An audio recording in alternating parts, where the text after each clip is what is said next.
I love drawing Nightwing.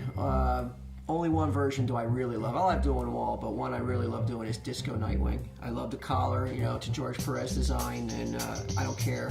He can do no wrong in my eyes, and I love Disco Nightwing. I know people will say, well, what happened when he grew his hair long? He had that long ponytail. That was metal. You should like that Nightwing.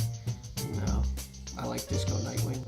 He's got that gigantic collar, you know, something that you would have saw in Studio 54 back in the day. It's open down to his navel, and it's very homoerotic, but at the time I didn't realize it was, and, you know, it didn't matter to me back then. I just was like, that's the greatest costume I ever saw. That should be, you know, in the Smithsonian, that costume.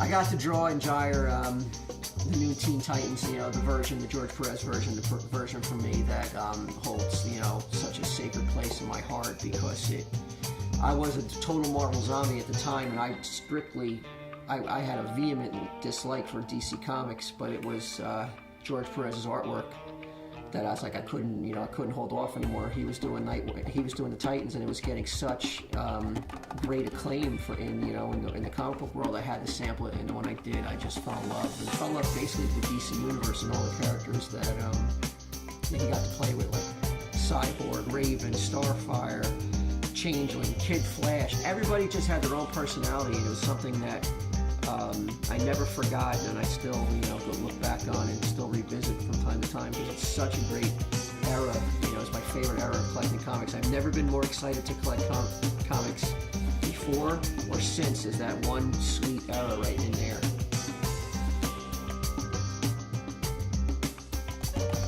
I remember the four-part story, Judas Contract, where Dick Grayson, became Nightwing.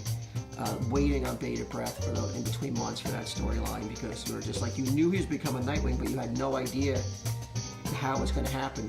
It had been months where he had stopped being Robin in the comics, and he was like, I'm going to formulate my own identity, and they snuck it like a sneak in one of the trade magazines, Amazing Heroes or Comic Insider, and they showed you the costume. They leaked it back then, no internet, and it was like, probably my mom had to revive me, because I probably passed out when I saw it, because I was just like, it was like pure bliss.